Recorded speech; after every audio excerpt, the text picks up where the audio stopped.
Hey, this is Obelisk speaking, doing a One Piece chapter opinion piece for chapter 1057. And the cover page, it's called The End.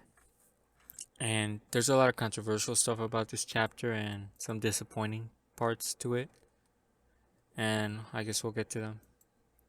So we start off with the cover page, and I guess as predicted, Caesar Clown is interfering and the fight's going on.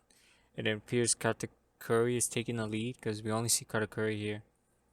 And he's using his awakening. So Caesar Clown is coming in for the rescue. Unclear where this is gonna go. Because I don't think this should work. Because he has future sight, so it should not work. We'll see where this goes, but it is very intriguing. So there's how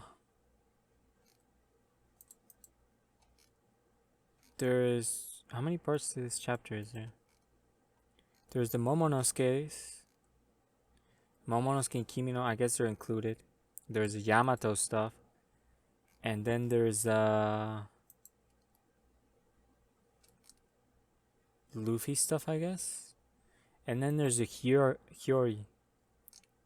The Hyori stuff, and I know the Hyori stuff is kind of it turned out to be controversial, and it is kind of tone deaf in a way, even in the official one, because it doesn't make sense. But we're gonna go off with let's go off with the Yamato stuff. For starters, Yamato is not joining the crew, and apparently she decided off panel that she wasn't going to join the crew, and she already spoke to Luffy. And her excuse, what she's telling us, is that she wants to explore the country first, and then she'll go out to sea. So eventually to go out to sea.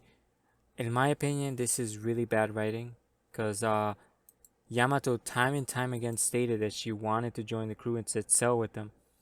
Over and over and over. She repeated this phrase constantly. And all of a sudden to her have a sudden change of opinion and no explanation being given to us. Like, she spoke to Luffy and apparently gave her the true reason, but her reasoning here is contradictory to what she's trying to be, because Odin didn't care about Wano. He just wanted to get out. He wanted to explore the seas. He didn't want to explore Wano at all. So it is quite contradictory, as it is quite disappointing that Yamato is not joining. But then again, that was just our expectation. Oda never stated that she was going to join or something like that. We just expected it. And it didn't turn out to be. So it is quite disappointing, this whole segment of Yamato. But ultimately, it's Oda's decision. So I guess it is what it is. We can't change it. So that's the way the story's going. That's the way we got to do it. And I honestly, my opinion on this is just bad writing. Really bad writing. Like, I don't know what else and what other way to put it. It's not only contradictory to Yamato's whole Oda persona, but it's just bad writing. And that's it. And there's a narrator here, this guy that looks like a movie actor from Japan, who's pretty much giving us the TLDR of what happened, and we don't really need to know this. I don't know why we're being told this, but we have to remember. we have to remember, it's been almost 4 to 5 years of this arc. So some readers probably don't even remember. So for those readers, this is a reminder. Now the Momonosuke's parts. And Momonosuke's parts, the only intriguing part is Momonosuke being angry, but truly he's just scared. He's scared of what the outcome is here. He's pretty much begging Luffy not to go. He's begging him. He's pretty much crying and moping and begging him, like, he doesn't want to say goodbye. He's scared of the outcome and all this stuff. And Luffy does, I think this is a Yonko move, but he does some says, and this is very intriguing. Luffy considers both Momonosuke, Kinemon, and Yamato essentially a part of the crew. So they're pretty much like Vivi in a way. They're part of the crew, and whenever they want to join, they can hop on in. But we know Momonosuke and Kinemon will never join. because Momonosuke is supposed to become the great leader of Wano, great shogun of Wano. So we know this is not gonna happen, and Luffy gives him a flag to represent them, and whoever messes with them is like messing with their crew. So in a way, Luffy considers Momonosuke, Kinemon, and Yamato a part of their crew, and he pretty much states, "Whenever you want to set sail, just call me out. I'll come get you. Just call me out, and I'll come get you." So that's pretty nice. And the other crew is like they're emotional here, and I guess this is the send off for this arc.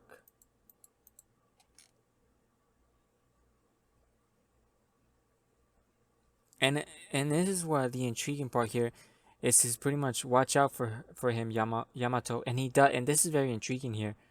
Luffy actually calls Yamato by Yamato, not Yamao. This is important.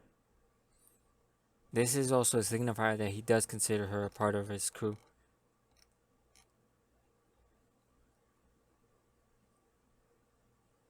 You see, yeah, Kimi no Yamato Momo. If you ever want to pirate and just say.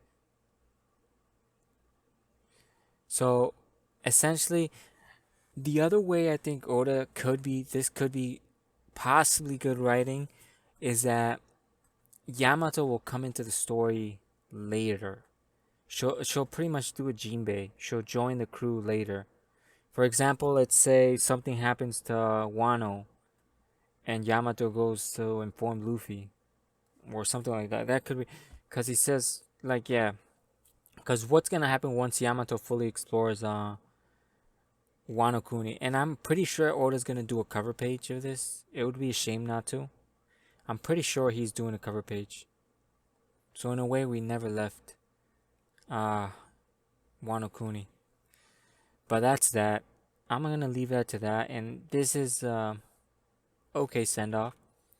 And then we get to the set sail, and we get the banter, and there's a whole Law and Luffy moment, and I think this is a joke in my opinion.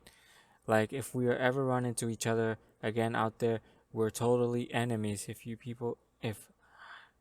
people die, so be it. Yeah, totally. And this is Luffy like laughing at like Law, what are you doing? And even like Chopper's like, see you later, Law. So this is funny. In a way, I think this is like an unspoken bond. And in my opinion, are these three guys truly maybe when the one because we know Law is not gunning for the One Piece. The only one gunning for the One Piece is Kid. Law is gunning for the Will of D secrets. So that's his goal. But Kid is actually gunning for the One Piece. In my opinion, there could be a serious battle between them once the final race for the One Piece goes on. But I don't see it with Law. But I'm gonna miss Law. This is the end of the alliance, I guess. We're not gonna be seeing Law that much anymore. So it is quite disappointing. And this is kind of hilarious where Law is like, Kid is egging them on, and they fall for it, and they decide to take the pretty much suicidal route. And that's pretty hilarious. So we're off to a new adventure. That's what this means. Controversies aside and all that stuff, we're off to a new adventure. It's finally over. There was a lot of controversy, a lot of plot holes in this story, and that's gonna be it. You know, are they gonna get resolved? Who knows? We have to wait and see. And the whole end part with the Hiyori stuff here, it's kind of prejudice in a way, and kind of racist, because we have to understand that Orochi, the reason he became like that was he was being pursued. He was being discriminated against. Their whole clan people were being targeted for something they pretty much essentially didn't even do. So they were mistreated in an awful way. And based on this final, even in the official translate, based on this panel, that does not get resolved. It simply doesn't get resolved. And we have to understand that Wano Kuni is not over because we still have to open the borders. So Wano country is still going to play a pivotal role at the end of the series. So that might get resolved at the end because this whole thing, like, Kurozumi was born to burn. Because and the scanlation is referring to like the Kurozumi clan, like everybody born to burn. So it's kind of implying like Yuri is about to start like genocide here. Like she's gonna start, she's promoting genocide. So in a way, she's promoting hatred towards the Kurozumi clan. That's what I'm thinking. And in the official translation, it's like she's referring just to Orochi, the Kurozumi. But it's still, why not just put Orochi's name here? She's Kurozumi is the last name of the clan.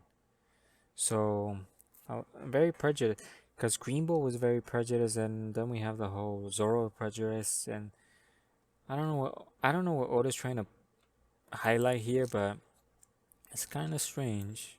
I'm not gonna dig too deep. Maybe it's nothing, but you never know. So that's that, and we get the end of Arc 3 to be concluded. Yeah, the end. So it's very confusing. With I think Oda didn't follow the traditional kabuki play acts, because normally it's supposed to. If he did a three act, the act 3 is supposed to end, and then there's supposed to be an epilogue. But none of that happened. None of that happened. The epilogue was included within Act 3 ending. So this is finally over.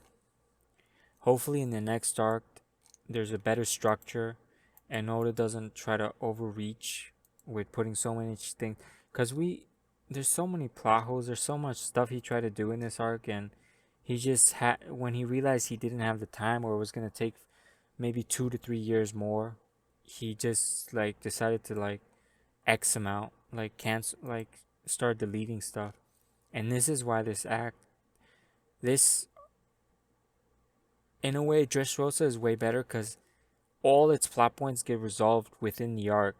And in Wano Kuni, there's a lot of plot points that don't get resolved. So that's that. My opinion to the arc, overall, there's a lot of hype moments. Especially, I think Kaido is the best highlight of this arc. Kaido was just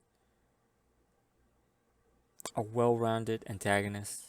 Not a perfect, but he was good antagonist. He kept me intrigued. I really hope he didn't die. I'm hoping he's not dead, because that would be such another disappointment. Everything else, Gear 5 is just a joke. I think Gear 5 is bad writing in my opinion, because it wasn't foreshadowed. It wasn't foreshadowed like Oda does foreshadow, like in previous arcs. This was just put in there right on the spot. So pretty dumb. Zoro plotline completely skipped over. The whole Pluton thing completely skipped over. The whole Kaido not being defeated by one giant punch, very disappointing on that too. So Yamato not joining, disappointing. I didn't care much for Carrot, so